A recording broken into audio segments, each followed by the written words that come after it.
Hey, everybody. Welcome to Trust Relations, the podcast. I'm here with April, the founder of Trust Relations and the doyen of all things public relations. And of course, we're joined by the wonderful Hamish, our marketing lead and expert in the space, who I like to call my marketing other half. We're tackling some of the biggest topics in news and integrated marketing and learning from the mistakes that make headlines or sink brands. So join us as we have a chat about what works, what doesn't, and what we have to say about all of it. So Hamish. Yes, April. How's your morning so far? Better. For those who don't know, my daughter's been in hospital for a week with a yet to be diagnosed abdominal illness of some description that masks itself as appendicitis, ovary ruptures, mesenteric adenitis, you name it. We've measured for it, tested for it, and found that it's not it. So we're still looking. I'm great. How are you? I think I'm better than that. You've been sick though. You've had sickness. I have been sick. I have been Again, sick for a while. 47th time this year. But my big news of the week is that I officially adopted my foster baby, Layla. Yes, congratulations. Thank you. Both. I made an honest dog out of her. I've always wondered about that expression. I made an honest woman out of her. I made an honest dog out of her. What does that mean about the other person? Does that say that they're better than that person? I've always wondered in there, Is a very weird expression. I made an honest woman out of her. I am no longer sleeping with her out of wedlock. Is that what that means? Because that's a taboo in society. I do not know what to think about that one. I think it might mean you've reclaimed her honor because you had, stolen it out of wedlock. Mm-hmm. So well, I have been sleeping with Layla out of adoption wedlock. So, well, congratulations. Thank you. We're very happy. Where's your honeymoon? I don't know. We haven't decided yet. Yeah. We're gonna take it in a few months in the summer when it's nicer. All right. Should we jump in? Where do you want to start, April? Tell us. Set the scene. So, all right. You've been doing it so well this morning. That's not true, but thank you for the sarcasm. So I apologize. Felt rotten coming out of my mouth. I'm sorry. Really? You felt dirty in the moment. Yeah. Okay. All right. It was cheap. It was a cheap shot. I mean, I handled it in stride.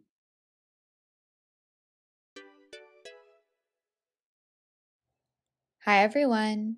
This is your show producer, Veronica, chiming in with today's communications buzzwords. April's word is recondite. And for Hamish, the word is quixotic. Happy listening.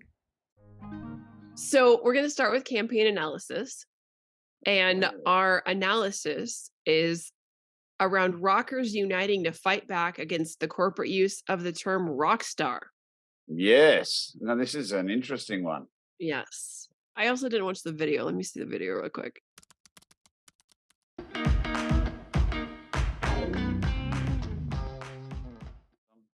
So basically what happened is a group of rock and roll icons are admonishing Workday Inc. and the corporate world at large for co-opting the phrase rock star, noting it should be used sparingly and only for those who have rightfully earned it through years of decadent, defiant, and wild behavior, which is definitely a stunt. Absolutely. Billy Idol, who features in this ad, to use your word, admonishes them. We're frustrated that a corporation like Workday is committed to turning normal people into rock stars, Idol said.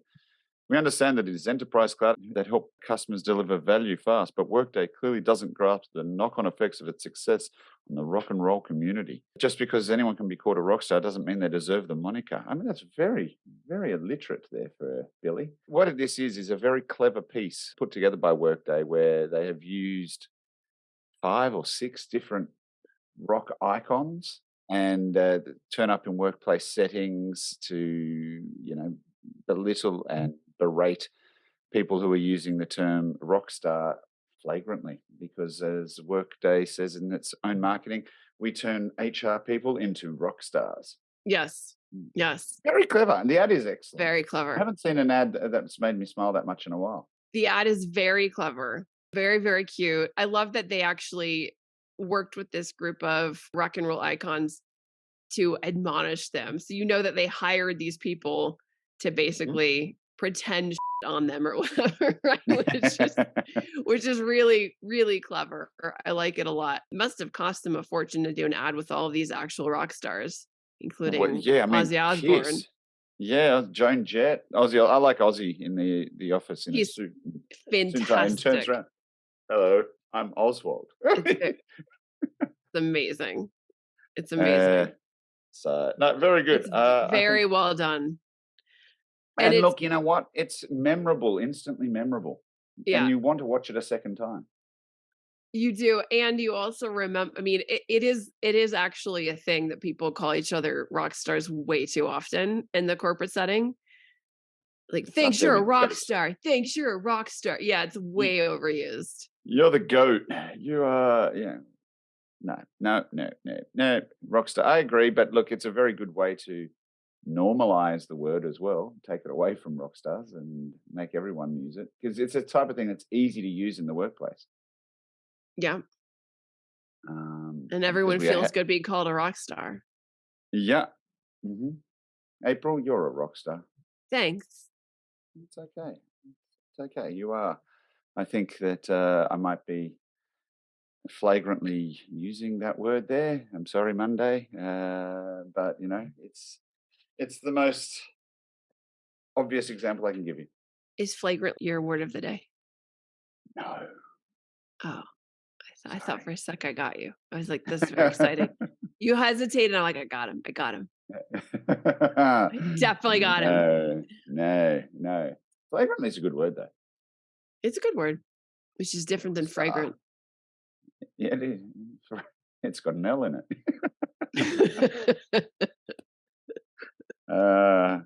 Yes. So no, that's good. Look, I give that campaign many stars. Yeah, I would cash, if we were doing cash or trash, I would cash that.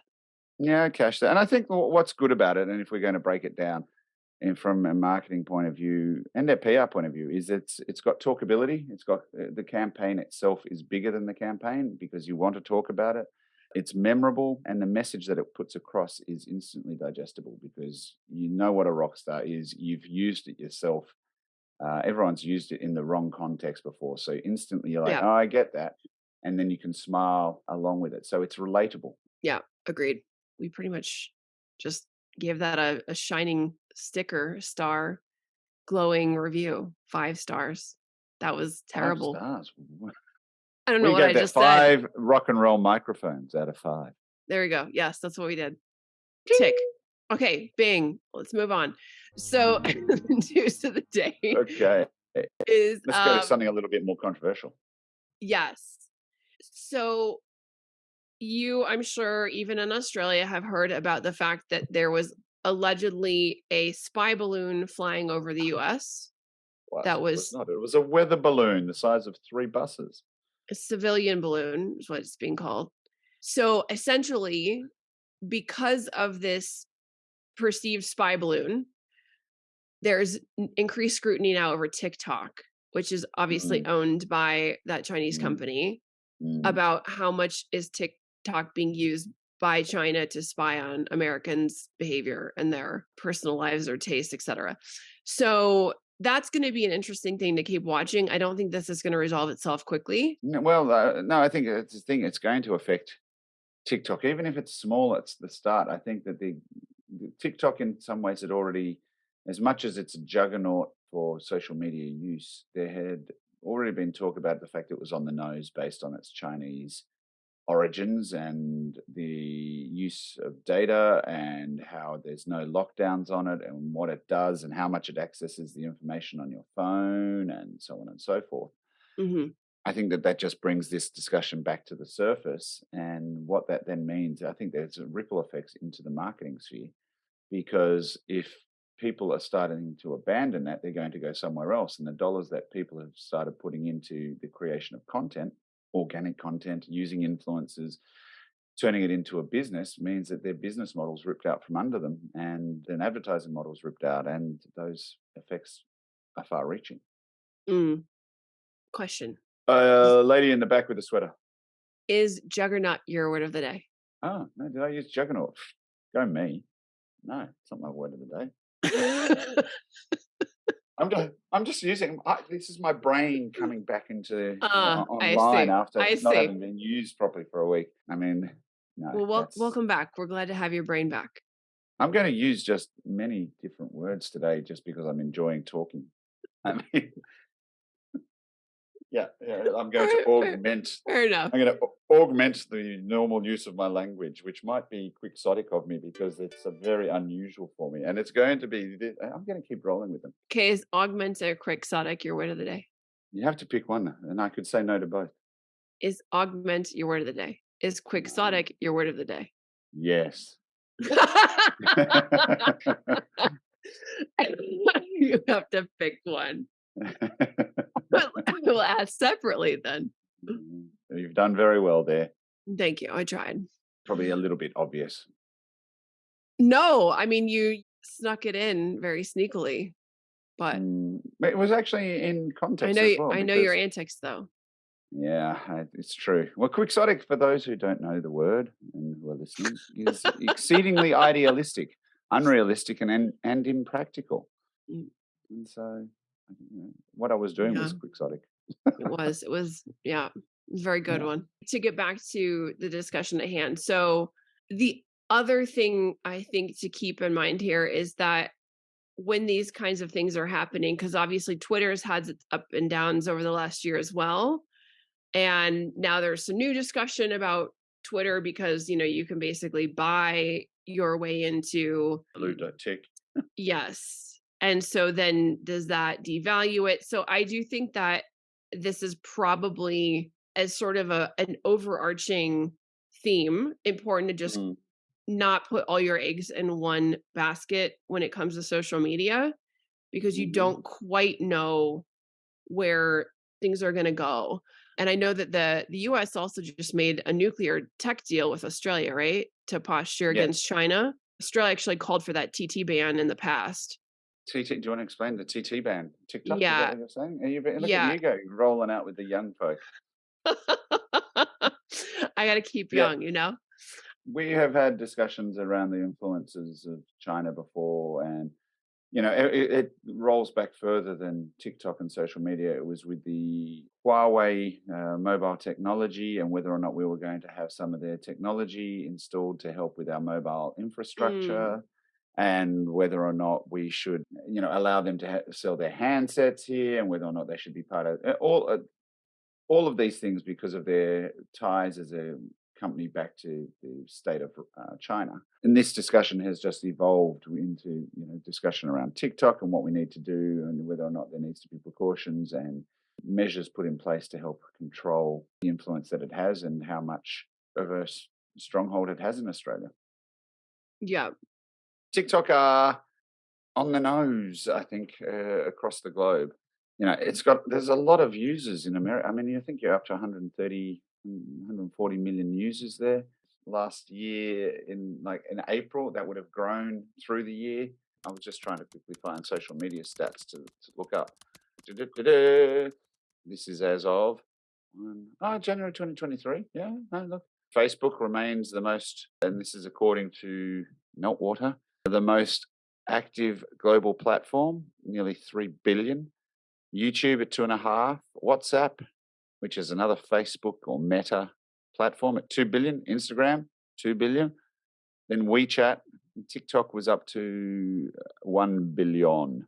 It's still in January, the 6th most used platform, TikTok. It will be interesting to see what happens to that. So this in my mind raises the question, how little known or recognized do you think people actually know Twitter is actually owned by China? Do you think that people understand? TikTok, you mean?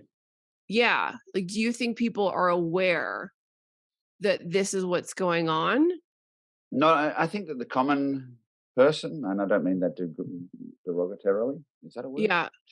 I think that the lay person doesn't care who owns what anymore in many respects, because it's a platform that they like using, they like digesting it. So I they're think not this paying is attention. Like they don't care at all that this is. originally, I think that the conversation evolves, and I think there's more political activism in this new generation, which are digesting media, and they're more Mm, aware to the correct use of pronouns, and they're more aware of social rights, and they're therefore more aware of environmental rights. And I think that this one, political rights, and the use of data, is one that is probably the least respected by most generations, because oh well, what can they do with that information? Well, they can actually yeah. do a lot with it.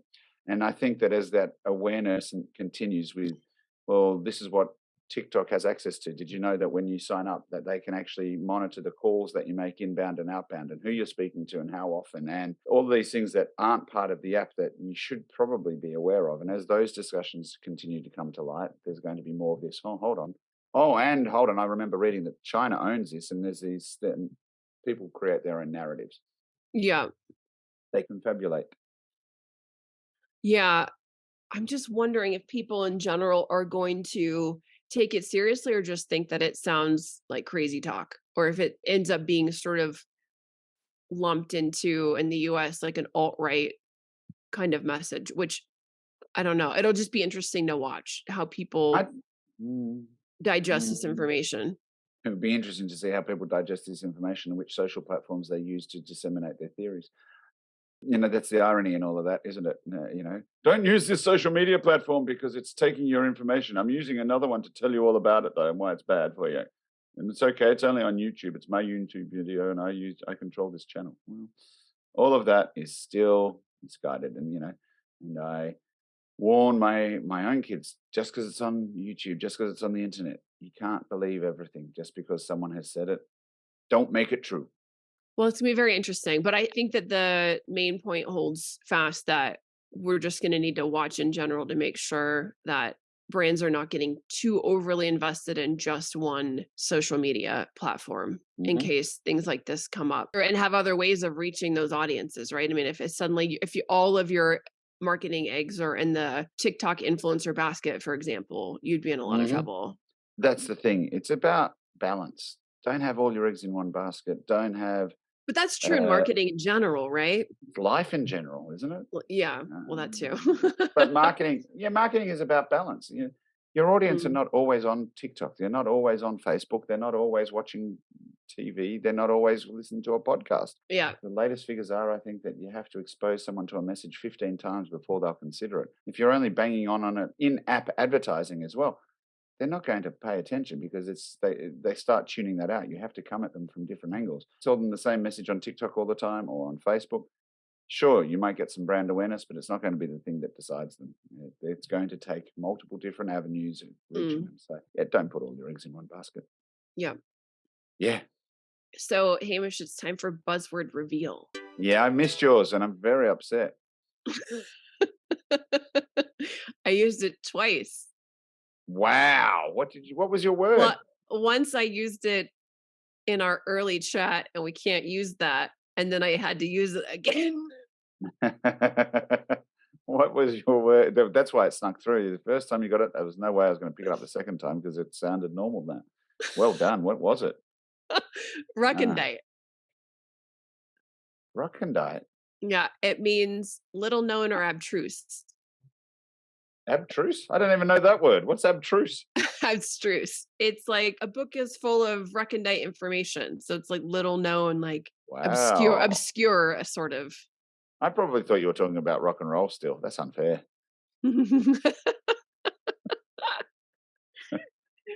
That's unfair. That's very unfair. I Again, don't like that. I think it's fair. Well, I don't really get to because say I anymore, do I? win.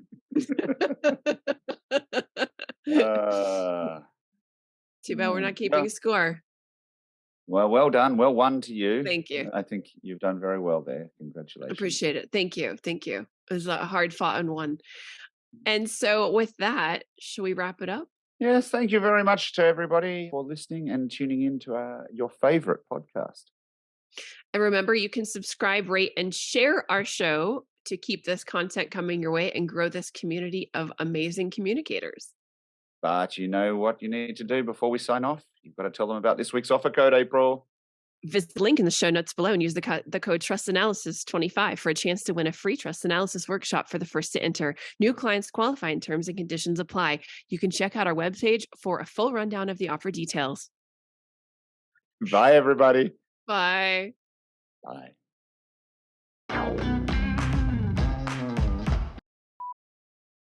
Wow, you've been practicing. Yeah. That was pretty good. That was very good. I had one little flub in the middle. Yeah, but you recovered. It was amazing. It was smooth. I didn't apologize. That's the key. Nice. I reckon you crushed it.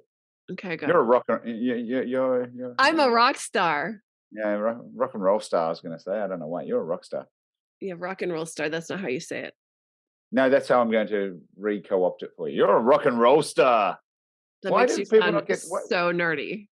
Why don't you get to be a roll star? Why are you just a rock star? You're a roll star. I mean, poor roll has been left out of this equation. I mean, imagine you're being rock and roll and then your roll has just been dropped. So I'm going to start calling you a roll star. Yeah. To your rock? Is that what you're saying? Yeah. All right. I'm the rock star. You're the roll star. The real star, did you say? Thank you. Okay. No, roll. That's her twang, everybody. She called me a real star. It did not. Roll star. Real star. Thank you. I'm going to sign off. Sounds a little like a rooster. The real star is going to roll off. Thank you. Thank you very much, everybody. Bye, rooster. Goodbye. Bye.